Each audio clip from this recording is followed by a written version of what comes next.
I want you to take a second and just imagine classical medieval literature. Like, when you conjure up that image in your mind, what exactly do you see? Usually it's something pretty grand, right? Right, exactly. Yeah. If you're like most people, you're probably picturing, knights in shining armor, maybe a dragon or two. Epic battles for the throne. Yeah, or perhaps, depending on the region of the world we're talking about, profound spiritual enlightenment. You picture these like bearded sages in the desert gazing up at the stars. Writing poetry about the absolute transcendent nature of the human soul. Yes, because there is this universal expectation we have of the past, that the literature that survived, the stuff that was painstakingly copied by hand and preserved through the centuries, was always, I don't know, elevated, high-minded, unattainable. We definitely have a habit of viewing the surviving texts of the medieval world through a very gilded, reverent Oh, for lens. sure. The assumption is usually that, well, if scholars and scribes dedicated their entire lives to preserving a manuscript through plagues and invasions, it must be dealing with the highest possible concepts. Right, like theology or romance or the divine right of empires. Exactly. The mundane reality of daily survival rarely makes it into the grand historical narrative. But, and this is where it gets crazy, what if I told you that one of the most brilliant, subversive, and culturally significant pieces of 15th century Persian literature wasn't about any of that? It really wasn't. What if it was actually about a bowl of mushy, overcooked macaroni? What if the grand protagonist wasn't a heroic king or a divine spirit, but like a roasted sheep? It forces a complete recalibration of how we view history, honestly. When we look at the texts we are exploring today, we find this jarring pivot away from the heavens and straight into the kitchen. So, welcome to the deep dive. Today, you and I are going on a journey through some incredible historical analysis focusing on the culinary topography of power. It's such a fascinating concept. It really is. Our mission for this deep dive is to uncover how a 15th century Persian poet used the literal, physical food chain to map the social class structure of his time. He essentially turned a menu into a highly sophisticated weapon of political resistance. Which is wild. And doing that in the Timurid era of Persia was an incredibly dangerous game. I mean, this was a time of immense political upheaval following massive invasions. Right, and you had rigid social stratification and heavy religious orthodoxy on top of that. Exactly. So to weaponize the dinner table in that specific environment was nothing short of revolutionary. Okay, let's unpack this. We need to introduce the architect of this whole movement. The man of the hour is Abu Ishaq Ibrahim. But he's better known to history as Bushaq At'ima, Yes, and At'ima literally translates to the food poet. which is such a great title. Right. Now, to really grasp what Bushaq was doing, we have to talk about the global perception of medieval Persian literature. Usually when we think of Persian poetry from this era, we think of transcendent Sufi mysticism. Right, we think of Rumi. We think of whirling dervishes. It's all about the soul ascending to God, leaving the dirty, messy, physical world behind. Because that was the dominant, culturally sanctioned mode of high art at the time. It functioned as the ultimate literature of spiritual escapism. Escapism and, like, divine romance, yeah. The central thesis of that era's high poetry was that the physical world is just an illusion, a temporary shadow. And the true reality is purely spiritual. Exactly. If you were a poet seeking patronage or historical relevance, that was the language you had to speak. But then Bushaq comes along, and he creates this literary counter-movement that is sometimes referred to as the Shiraz corrective. He looks at all this lofty poetry about the soul, and he decides to drag the entire conversation down to the stomach. He really does. So to really understand how shocking Bushaq's work was, we first have to understand the pedigree of his name. And the incredibly serious literary world he was crashing. Right. Let's play the name game for a second, because Abu Ishaq is not just some random moniker. Oh no, the historical weight of that name cannot be overstated. Abu Ishaq is deeply revered in Islamic intellectual history. It's like royalty.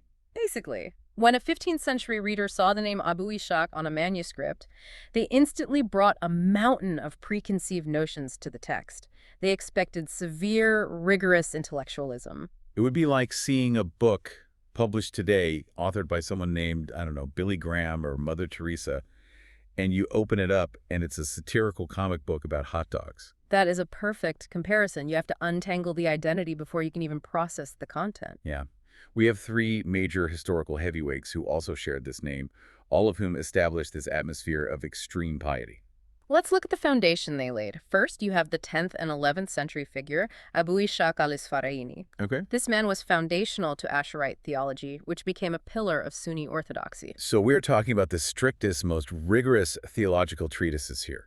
Absolutely. Defining the very nature of God, predestination, and existence.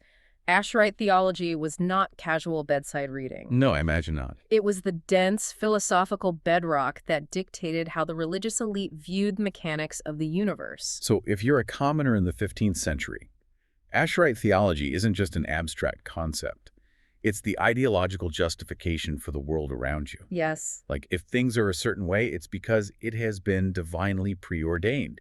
It creates a very rigid framework where questioning your lot in life is bordering on questioning God. And that rigidity was enforced legally as well, which brings us to the second figure from the 11th century. Right. Who was that? Abu Ishaq al-Shirazi. He was a master of jurisprudence. Oh, so the law guy. Exactly. His entire legacy was built on writing legal codes and battling what he deemed immorality in society. Wow. He wasn't debating the ethereal nature of the soul. He was the ultimate rule maker, laying down the physical laws and the punishments for crossing rigid moral boundaries. Okay, so we have the theologian who defines the absolute nature of God and the lawyer who writes the inescapable rules of society. Who is the third pillar? The third is Abu Ishaq of Khazarun, also operating around the 10th and 11th centuries. He was a towering figure in Sufi mysticism, So a mystic. the actual founder of the Morshidiya Sufi order.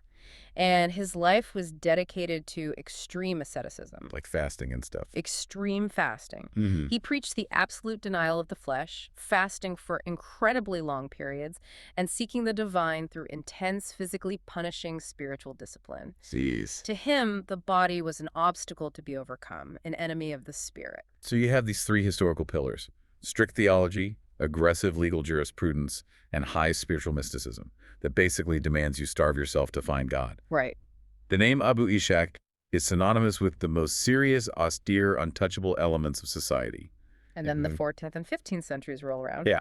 What's fascinating here is the sheer audacity of the contrast. Along comes our guy, Abu Ishaq At'ima, Bushaq.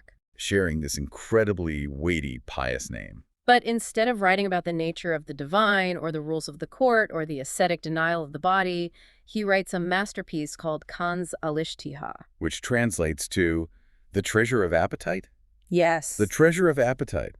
It almost sounds like a deliberate provocation right from the title page. It absolutely was. But wait, if the Morshidiya Sufis were all about starving themselves to achieve spiritual purity, wasn't writing a book celebrating appetite essentially a death wish? You'd think so? How did he not get immediately branded a heretic? Well, you have to look at the mechanics of what he actually wrote. Kanz al-Ishtiha wasn't just a hedonistic celebration of gluttony. Okay. And it certainly wasn't a standard medieval cookbook for household servants. It was an incredibly sophisticated piece of sociology disguised as a menu. Oh, wow.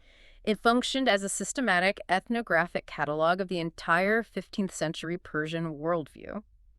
The subversive genius lies in how he structured the book. Also. It was organized entirely by social availability. Oh, so when you open this book, the chapters aren't organized chronologically or by the type of meal. No.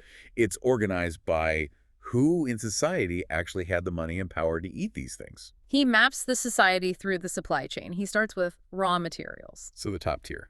Right. This chapter details the trade goods, the rare spices, the saffron, the things offered by the wealthy merchant class. Stuff that was super expensive to get. Exactly. These are items that travel across continents, requiring vast amounts of capital, armed caravans, and complex infrastructure to secure. Right. He is describing the globalized wealth of the Timurid elite. And then he moves down the ladder to bizarre goods. Yes. These are the ready-made meals, the fast food of the 15th century, accessible to the urban city dweller. Like artisans and merchants? The people who have a little bit of coin in their pocket and live in the bustling centers of commerce. They aren't importing saffron from across the world, but they can buy a hot meal from a street vendor. Okay, that makes sense. And finally, he hits the bottom. Peasant fare. The peasant fare chapter is stark. It's dedicated to frugal, heavily preserved dairy staples. Like what? Dried whey, hard cheeses, basic flatbreads. This is the absolute bare minimum survival food that the underclass, the rural poor, could actually afford. Wow. It is food designed purely to prevent starvation through the harsh winters. You know, it's like if you walked into a massive multi-story bookstore today, and instead of organizing the books by mystery, romance, or biography, the whole store was organized by income bracket. That is a great analogy. Like the top floor is just catalogs for private yachts, bespoke Italian suits, and architectural digests for billionaires. Right. The middle floor is standard hardcover thrillers and middle-class cookbooks. Yeah. And the basement is just stacks of discount grocery flyers and pamphlets on how to repair your own shoes. It immediately forces the reader to confront inequality before they even read a single word of the content. You are physically navigating the class divide. It's brilliant. Bushaq is forcing his audience to look at the structural reality of their world. He's saying, show me what you have access to eat, and I will tell you exactly where you stand in the hierarchy of power. But the genius of Bushaq isn't just what he wrote about, this catalog of food and class. It's how he wrote it. Definitely. Because if you just write a dry political essay criticizing the elite and the clergy in 15th century Persia, you don't just get ignored, you get executed. You lose your head very quickly. You definitely can't just stand in the town square and yell, "The system is rigged, the prince is greedy, and the priests are lying to us." That is a one-way ticket to a very short, very painful life. Exactly. So he needed a delivery mechanism. Trojan horse. Right. And his Trojan horse was the concept of Naqira, which essentially means parody. But not just any parody. He decided to hijack the sacred. To understand the sheer danger and impact of Naqira in this context, we need to delve into the status of poetry in Persian culture during this era, right? Yes. Poets like Hafiz Sa'adi and the great Sufi master Shah Ni'matullah weren't just entertainers. Their words were practically canonized. Like scripture. They were memorized, recited as prayers, and even used for divination. People would open a book of Hafiz at random to seek guidance for their lives, much like a tarot reading. Oh, wow. I didn't realize they used it for divination. Yeah. Their poetry was the spiritual and emotional lifeblood of the culture. They were the undisputed heavyweights of the soul. Their words were treated with the kind of reverence people usually reserve for holy scriptures. And Bushaq took their most famous, most venerated poems and systematically went through them, replacing all their profound spiritual keystones with mundane, greasy food. That is just so bold. He maintained the exact meter, the precise rhyme scheme, the incredibly complex linguistic structures of classical Persian verse, but gutted the theology. The visual equation of this is just hilarious to me. Let's look at one of the original lines from the great mystics. It translates roughly to, "Seeking the tavern of love to drink the wine of knowledge." It's a beautiful image. It is. It's about letting go of your ego, abandoning your earthly attachments, and becoming intoxicated by the divine presence of God. It is the classic, quintessential Sufi metaphor. The tavern is the gathering place of the spiritual seekers, the dervishes. Right? The wine is the divine revelation, the esoteric truth that makes you forget the material world and achieve unity with the divine. It is meant to evoke a profound sense of spiritual yearning. And Bushaq looks at that, Yes. erases the divine words, and writes, "Seeking the casserole of gnosis." Seeking the casserole of gnosis, it completely shatters the ethereal illusion. It makes me laugh out loud because the juxtaposition is so violent. Imagine being in a deeply serious, reverent church service today. The choir is singing a hauntingly beautiful ancient hymn about salvation and the eternal light of the heavens. Right. Everyone has their eyes closed, feeling the Spirit. And then you look down at the hymn book, and someone has seamlessly replaced the lyrics, so the choir is actually singing a highly detailed recipe for a slow-cooked pot roast with carrots and potatoes. That would just break your brain. It would completely break your brain. But wait, wouldn't doing this instantly get him executed for blasphemy? You'd think so. Did the clergy just let him mock their sacred texts? Well, this is where Bushaq's mastery of tone comes into play.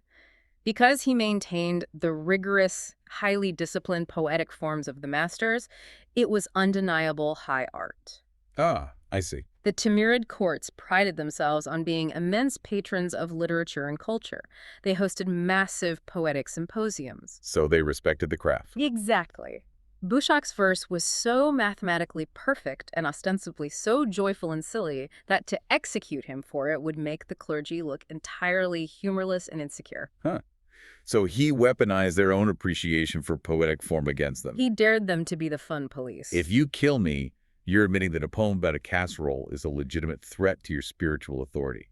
That's incredible. And he doesn't just do this with single lines, he does it with the ultimate overarching metaphors of the culture. We have to talk about the simar. Oh, yes, the seamer. Let's talk about that. The simar is perhaps the most powerful example of his subversion. In Persian mythology and Sufi literature, the simar is a legendary, radiant bird. Right, like a phoenix kind of. Similar, yeah. It symbolizes the absolute highest state of the mystic soul, the unnameable essence of God. Okay. In classical works, like Farid ud-Din Attar's epic, The Conference of the Birds, flocks of birds go on an agonizing, life-threatening journey across 7 valleys of deprivation. Oh, valleys representing concepts like detachment, astonishment, and annihilation. Right? Exactly. Yeah. Just to catch a glimpse of the Simurgh, which represents the divine truth.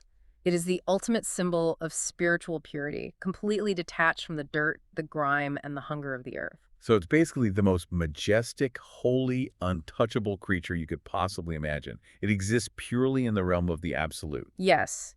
And in Mhm. Bushaq's parody, how does he depict this majestic, untouchable creature?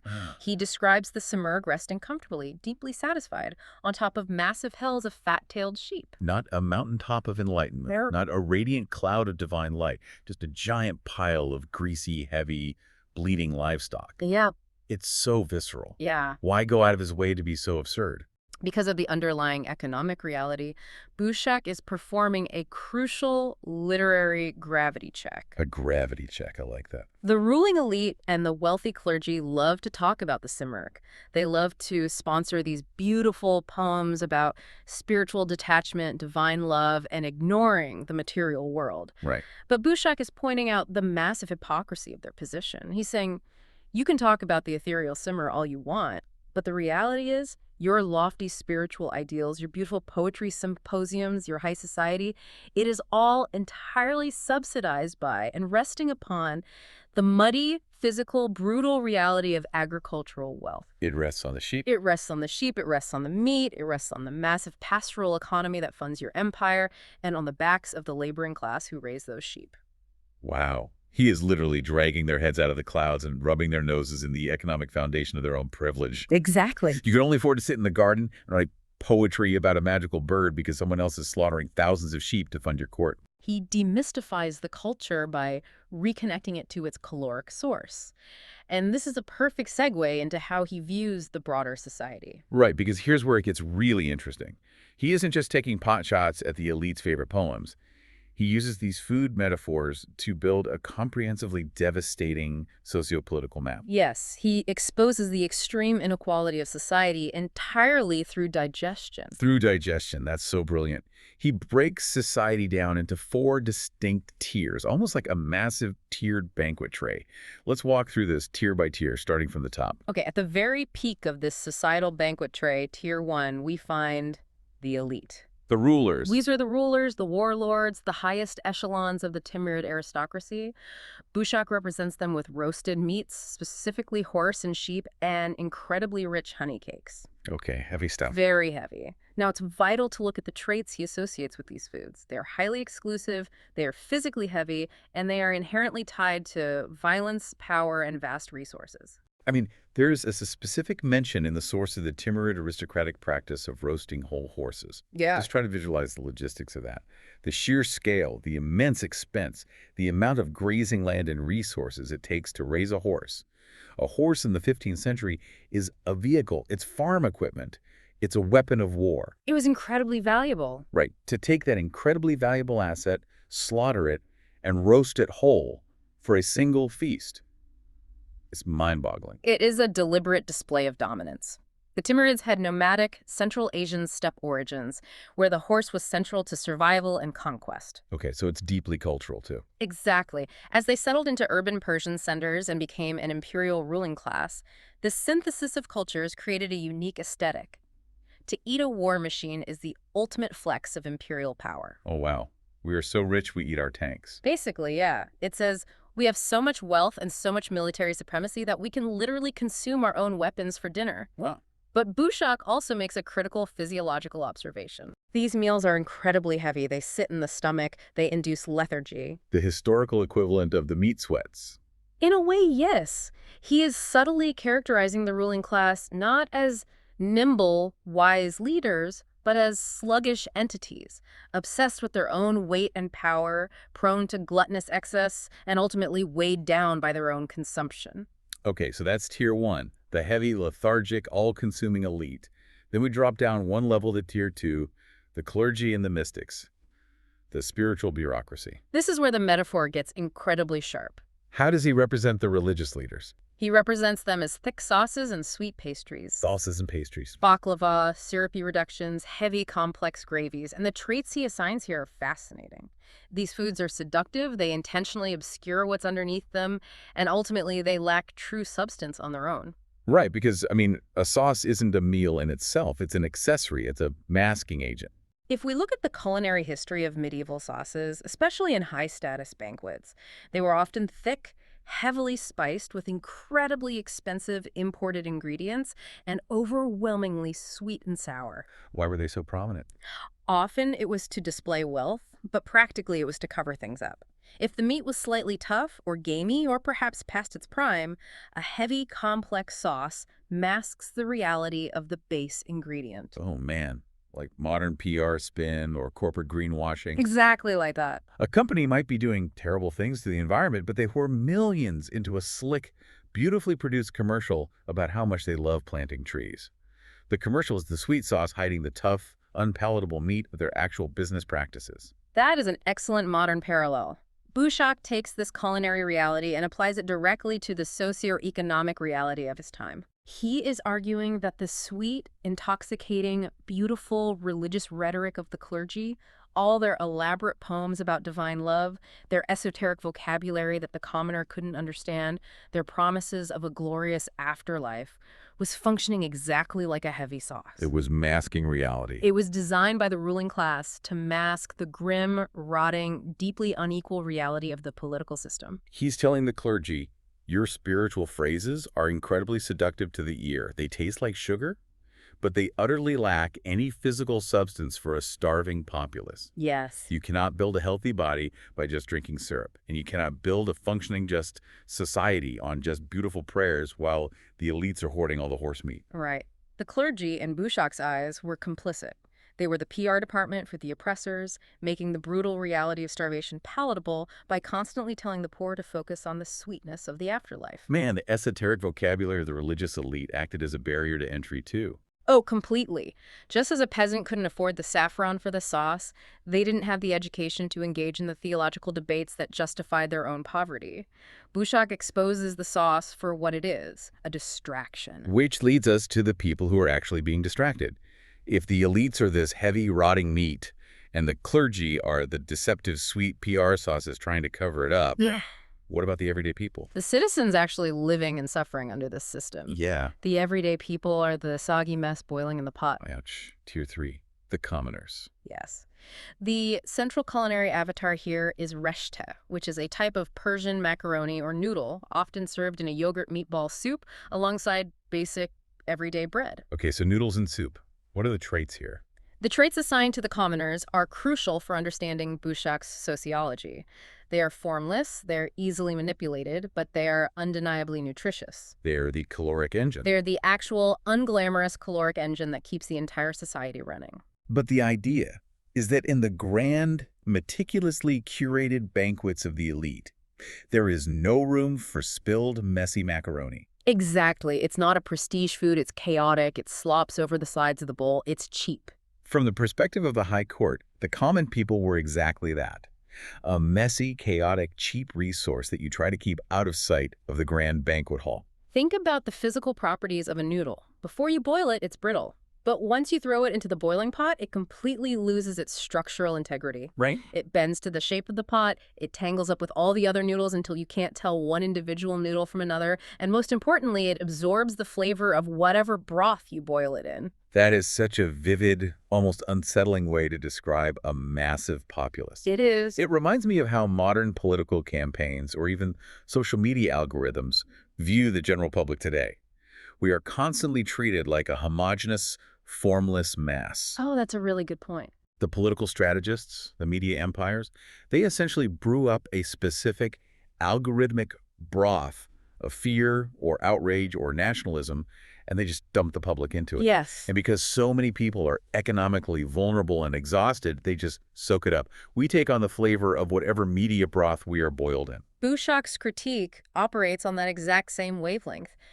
He is arguing that systemic poverty and political disenfranchisement strip a population of its individual agency and form. You just become a noodle in the pot. When your primary daily objective is just struggling to survive, you don't have the luxury, the time, or the energy to develop a unique, robust, independent flavor or political voice. Right. You are forced to conform to the dictates of the system you are submerged in. You are entirely manipulated by the political whims of the chefs, the elite who control the heat under the pot. Okay, so tier 3 is the boiling pot. What is tier 4? We have one more level. The absolute bottom of the barrel. The poor. The destitute. For tier 4, the illusion of a banquet or even a hot soup completely vanishes. Their representation is dry, rock-hard cheese and water. Wow. Just cheese and water. The traits are minimalist, incredibly hard, and purely survival-oriented. There is no complex flavor profile here to analyze. There is no joy. It is the raw, scraping, brutal reality of keeping the biological machine functioning for one more day. Exactly. I want you, the listener, to pause and think about how we still to this day use food to denote class. It's woven into our cultural shorthand. Oh, absolutely. Like if you see a character in a movie eating caviar and truffles, you immediately know their bank account balance and their social standing. If you see a college student eating dry, instant ramen out of a styrofoam cup, you instantly understand their economic struggle. Right, the visuals communicate so much. But what makes Bushaq so deeply profound is that he didn't just say rich people eat expensive food and poor people eat cheap food. He tied the physical properties of the foods to the moral character and political reality of the classes. He is arguing that your diet is your destiny, politically speaking. The rich aren't just eating meat. They are becoming heavy, lethargic, and obsessed with consumption. And the commoners aren't just eating noodles. They're becoming a homogeneous, easily swayed mass. Exactly. This brings us to one of the most brutal philosophical takedowns in his entire body of work. It's the conflict between the grim reality of the poor and the high-minded concept of divine madness. Yes. This is where Bushaq's satire transforms from clever parody into incredibly sharp, deeply empathetic social philosophy. Tell us about Ishq. In classical Sufism, there is this central, revered concept called Ishq. It translates roughly to an all-consuming, passionate divine love. It's the kind of love that drives the mystic completely insane. Right? Yes. They tear their clothes, they wander aimlessly into the desert, they fast for days on end because they are so overwhelmed by their separation from God. It's a deeply romanticized madness. It's seen as the pinnacle of human experience. It was viewed as the ultimate spiritual achievement. To lose your mind to God was the goal. But Bushaq targets this romanticization directly. How does he do that? He looks at the underclass, the people in Tier 4 eating the dried cheese and water, and he addresses their madness. Because there was plenty of madness in the streets of 15th century Persia. People were losing their minds. But Bushaq points out a stark difference in causality. He essentially says, for the underclass, madness isn't driven by the spiritual agony of separation from God.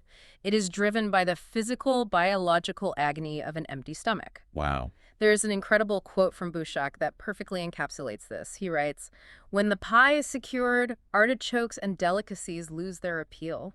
When the pie is secured, artichokes and delicacies lose their appeal. That is profound. It is a profound statement of materialist philosophy, articulating these concepts hundreds of years before thinkers like Karl Marx. He is distilling a core insight that completely upends the religious hierarchy of his day. Because the wealthy clergy loved to glorify fasting. They loved to praise asceticism and the denial of the flesh as the highest possible virtue.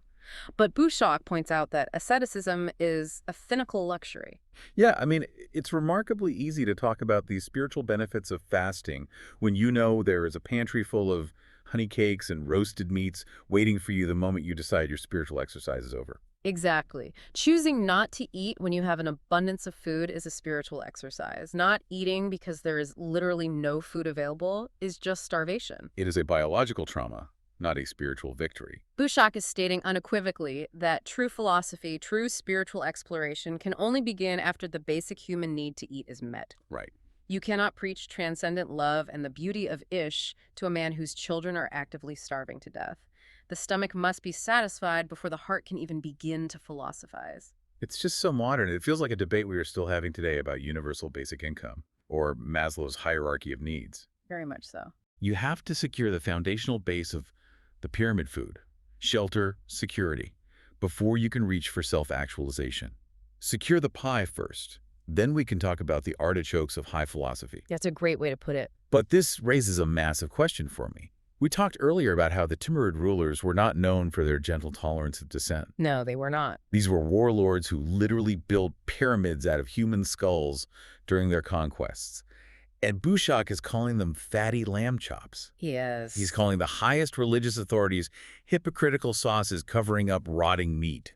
How on earth did he write all of this and keep his head attached to his neck? The answer lies in the specific type of shield he built out of his humor and his acute understanding of the changing political climate. To really grasp his method of survival, it's illuminating to compare Bushaq to his famous predecessor, Okay. a satirist from the 14th century named Ubayd Zakhani. Okay, Zakhani versus Bushaq, the evolution of satire over a century. Let's look at Zakhani first. What was his deal, and what kind of world was he writing in? Ubayd Zakhani was a brilliant, scathing writer, but his survival mechanism was very different because his era was different. He wrote in the 14th century during a slightly earlier, incredibly chaotic and brutal period of competing local dynasties following the initial Mongol impact. So a very unstable time. Yes. His medium was primarily animal fables. His most famous work is Mushogorba, The Mouse and the Cat. A political allegory using animals, like an early version of Animal Farm. Very much so. His tone was bitter, direct, and frequently obscene. He was targeting political despotism, corruption, and cruelty head-on. Okay. In his fable, the cats represent the hypocritical, predatory religious judges and rulers, and the mice are the oppressed populace. It was a very direct translation of the political reality. But if he was being that direct and that bitter, how did he survive? Why didn't the cats just execute him? Zakhani survived by using the shield of feigned foolishness. He played the fool. He played the court jester. He presented himself as a madman, a foul-mouthed clown who lacked the intellectual capacity to be a genuine political threat. So they didn't take him seriously. Exactly. The rulers tolerated him because they viewed him as a harmless, insane entertainer who occasionally crossed the line into vulgarity for their amusement. But his satire was so bitter and direct that he was always walking a razor's edge. Okay, so Zakhani plays the vulgar fool to survive the chaos of the 14th century. What does Bushaq do a century later? Bushaq operates in the 15th century under the Timurids. The political landscape has shifted. The Timurid era was slightly more structured. They weren't just warlords anymore. Right. They had established their empire, and they were now highly focused on legitimizing their rule through high culture, massive architectural projects, elaborate banquets, and sponsoring refined poetry. So they wanted to be seen as sophisticated patrons of the arts, not just bloodthirsty conquerors. Precisely. The old shield wouldn't work. If you act like a vulgar, foul-mouthed clown in a Timurid court that prides itself on high art, you probably aren't going to last long. You'd be executed for being uncouth. Yes. So Bushaq shifts his target. Instead of just attacking cruel rulers directly like Zakhani did, he targets the actual systemic issues. Social stratification, economic inequality. And the hypocrisy of the cultural elite. And his medium, as we know, was gastronomic parody. He didn't use fables, he used recipes. And his tone was entirely different. It wasn't bitter or obscene. It was humorous, lush, and highly metaphorical. His tone was joyful on the surface. He wasn't screaming obscenities. He was writing beautifully constructed, mathematically perfect Persian verse about the majesty of chickpeas and the romance of a good stew. So what was his shield? How did he maintain plausible deniability when the metaphors were clearly pointing out that the emperor had no clothes, or, in this case, that the emperor was just a piece of meat? His shield was feigned appetite. Feigned appetite. He played the glutton. He presented himself as a harmless, food-obsessed weirdo. I love that. He crafted a persona of someone who was so entirely consumed by his love for food that he couldn't possibly be harboring complex political thoughts. So if the secret police or the religious authorities came to interrogate him about the subversive nature of the casserole of gnosis, he could just throw his hands up and play dumb. Exactly. Treason! Heresy! What are you talking about? I'm just a fat guy who really, really loves soup. I'm just writing about how much I love macaroni. How can a poem about a lamb chop be a threat to the mighty Timurid Empire? It is absolute genius. He weaponized his own supposed superficiality. He could deliver these devastating surgical critiques of the entire economic and religious system, but hide it entirely behind the persona of a harmless foodie. The authorities couldn't punish him without looking ridiculous because officially he was just writing about dinner. Right. But there's a historical irony to all this, and I find it to be one of the most beautiful, unintended consequences of this whole story. What's that? It's about accidental preservation. The creation of a massive linguistic and cultural archive. Yes. This is where Bushaq's legacy becomes incredibly poignant, far beyond his satirical goals. Okay, explain that. As we discussed, high court poetry, the serious, respected literature of the era, considered mundane daily life to be utterly beneath its dignity. A serious poet, seeking the patronage of a prince, would never write down the recipe for a peasant's yogurt soup. Right. They would never record the specific slang words used by spice merchants in the dusty bazaar. It was considered vulgar, temporal, and unworthy of preservation. They only cared about recording the eternal things, the simurgh, the movement of the stars, the esoteric wine, and the glory of the king's sword. The daily life of a farmer didn't warrant ink on parchment. Exactly. But because Bushaq dedicated his entire massive body of work, his divan, to parodying this high culture, he had to ground his metaphors in reality. To make the jokes work, he had to use the actual real-world vocabulary of the kitchen, the farm, and the street. Wow. As a result, Bushaq's work became practically the only complete historical source for Timurid-era Iranian culinary vocabulary and daily agricultural life. He documented everything the elites aggressively ignored. He recorded every local ingredient, every peasant recipe, the specific types of bread baked in specific rural villages, the complex trade routes of bizarre staples, the names of cooking utensils that have long since vanished from modern use. That's amazing. He meticulously cataloged it all for the sake of setting up his punchlines. But in doing so, he created an unparalleled time capsule. And the context of this time capsule is what elevates it from an interesting historical footnote to something deeply profound. Because this specific region had just been through apocalyptic levels of trauma. Unfathomable generational trauma. Right. The 13th, 14th, and 15th centuries saw the devastating invasions of the Mongols, followed shortly by the equally brutal conquests of Timur. We are talking about the complete razing of ancient cities, millions of people slaughtered, entire agricultural systems destroyed, great libraries burned to ash. Just absolute devastation. The high political structures, the dynasties, the elite institutions were smashed, rebuilt, and smashed again multiple times. The world was repeatedly turned upside down. But despite all that utter devastation, despite the burning of the libraries and the fall of empires, Bushaq's grocery lists prove something incredible. They prove an astonishing cultural resilience. Yeah. When historians read Bushaq's catalog of local ingredients and recipes, they realized that while the empires were falling and the warlords were slaughtering each other for the throne, the everyday Persian culture, the core identity of the people, and the cuisine survived almost entirely intact. That gives me chills. The grand palaces burned to the ground, the political borders were redrawn in blood, but the grandmothers were still in the kitchens making the exact same yogurt soup. Wow. They were preserving the culture, preserving the vocabulary, preserving the identity of the people one bowl at a time. Bushaq accidentally immortalized the unbreakable foundation of his civilization. He set out to make a deeply layered joke about the arrogance of the rich, and he ended up building an indestructible monument to the resilience of the working class. It really is a testament to the fact that culture isn't held in the palaces, it's held in the kitchens. Which brings us to the final sweeping impact of his work, the Manifesto of Appetite and the Casserole of Gnosis. Bushaq didn't just survive his era, he left a legacy that fundamentally changed Persian literature and even rippled into theology. He essentially attempted to redefine the divine. He did, and this is perhaps his most controversial and theoretically most impactful theological pivot. Let's talk about Nimatu Allah. He specifically targeted the common religious phrase Nimatu Allah. In traditional Islamic theology, this translates to the gift of God or the blessing of God. Right. For centuries, the orthodox interpretation of this phrase, heavily guarded by the clergy we talked about earlier, was highly abstract. It was a heavenly blessing, a spiritual grace, or most commonly, the ultimate reward waiting for the pious in the afterlife. It was a promise for later.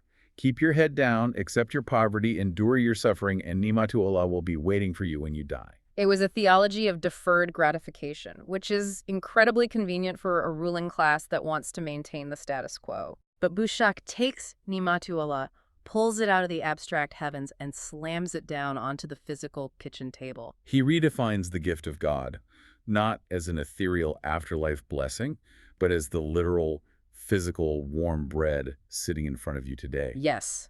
There is an incredibly powerful quote from him that captures this entirely. Others speak about Allah. I speak about Nimatu Allah. Others speak about God in the abstract. I speak about the bread of God. It is a radical democratization of theology. It touches on the deep debates of predestination versus free will. He is telling the starving peasant, you do not need to wait until you die to experience the divine blessing.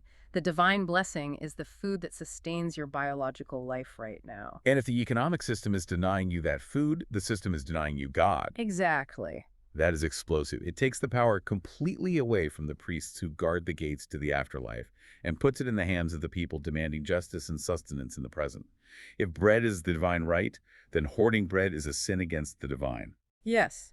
He democratized the theology, but he also democratized the art form itself. This raises an important question about who gets to participate in high culture and whose stories are deemed worthy of telling. Before Bushaq, high poetry was an incredibly exclusive, sacred language. It belonged entirely to the scholars, the court mystics, and the aristocracy. You had to have years of specialized education to even understand the complex allusions and the esoteric vocabulary. The common person was locked out of their own culture's highest art form. But Bushaq forced a massive structural shift. By writing in the vernacular of the kitchen, by using the slang of the bazaar and the dirt under the fingernails reality of the farm, he invited everyone in. He used the perfect elite poetic structures, but filled them with words everyone understood. He established a subverted vocabulary where speaking about dinner was actually speaking about power. And his impact was undeniably enduring, right? Immensely. Historical records show that over 150 years after his death, amidst shifting empires, long after the Timurids fell and the Safavid Empire rose to power, his works were still widely read, copied, studied, and revered. Wow. He didn't just write a funny book that was forgotten a decade later. He created a whole new lens through which to view society. By making simple, everyday peasant food the subject of mathematically perfect high art poetry, Bushaq did something entirely unprecedented. He took the nameless masses, the people who had always been treated as nothing more than the messy, interchangeable macaroni in the casserole of gnosis, and he gave them a lasting, undeniable voice in history. He elevated the mundane to the level of the sacred. He proved that the true story of human civilization isn't just written in the treaties of kings, the legal codes of judges, or the visions of mystics. It is written in the recipes of the poor. It is written in the daily, unglamorous struggle for the daily bread. What a phenomenal journey. To think we started this deep dive expecting knights, dragons, and bearded sages looking at the stars, and we ended up with a profound treatise on human dignity hidden inside a recipe for soup. It's quite a shift. Let's do a quick synthesis of everything we've unpacked today, because the sheer scope of Bushaq At'ima's genius is staggering. We saw how he took a deeply revered, austere name associated with rigid theology and legalism and flipped it to become the food poet. We saw him invent the Shiraz corrective, using the highly dangerous art of Naqira to hijack the most sacred, canonized poetry of his era. Forcing the ethereal Timurid down from the heavens onto a pile of fat-tailed sheep to expose the economic reality of high art. We explored how he mapped the strict inequality of his world through a literal food chain, exposing the Timurid elite as heavy, gluttonous, lethargy-inducing meat. And the clergy as hypocritical, sweet masking sauces designed to cover up the rotting reality of the state. We looked at his deep empathy for the commoners, the mushy macaroni masses who were manipulated by the broth of their political environment. We saw how he directly challenged the religious romanticization of starvation, declaring through materialist philosophy that true spiritual and intellectual exploration only starts when the biological needs of the stomach are met. We explored how he used the shield of a gluttonous, food-obsessed clown to avoid the wrath of brutal warlords, and in the process, accidentally created a priceless linguistic archive. An archive that proved the unbreakable resilience of everyday Persian culture against unfathomable Mongol and Timurid devastation. And finally, we saw how he redefined the very nature of God's blessing, pulling Nimatu Allah down from a deferred promise of the afterlife into a demand for present-day survival. thereby democratizing high art and giving a permanent structural voice to the marginalized. It's just a brilliant legacy. So as we wrap up this deep dive, I want to turn this directly to you, the listener. I want you to look at your next meal differently. When you sit down to eat today, whether it's at a high-end restaurant with complex reductions or just standing over your kitchen sink eating leftovers, I want you to consider the culinary topography of your own plate. Where did those ingredients come from? Who grew them? What complex global supply chains transported them? What is the accessibility of certain foods, organic, locally sourced produce versus cheap, mass-produced fast food? What does that say about the power structures and the invisible class lines of our modern world? The menu is still a map, if you know how to read it. And that leads me to a final, somewhat provocative thought to build on our discussion today. Let's hear it. We live in an era now of unprecedented food documentation. We are surrounded by social media platforms where millions of people endlessly photograph, share, and obsess over visually perfect, luxurious meals. True. If Bushaq At'ima were alive today, scrolling through these endless feeds of glittering, curated culinary excess, how would he view it? Oh, that's a great question. Would he see our modern, hypervisual food culture as the ultimate total victory of the elite's masking sauces? A system designed to distract us from the realities of modern economic inequality with sweet, visually addictive, aspirational content? Or would he look at this massive global obsession with food and see a brand new medium just waiting for a modern gastrosatirist to hijack the algorithm, replace the audio of a glossy cooking video with a scathing critique of class struggle, and write the next Treasure of Appetite? Oh, that is a fantastic question to leave off on. Are we willingly consuming the masking sauce, or are we just waiting for the next Bushaq to drop a truth bomb in our feed? Well, we started this whole thing talking about the muddy waters of what we expect from history versus what is actually there. We went looking for the pristine, predictable, high-minded X-ray of medieval literature, and Bushaq handed us a bowl of glorious, messy, revolutionary macaroni instead. Thank you so much for joining us on this deep dive. Keep questioning what you read, look closer what you eat, and stay insanely curious.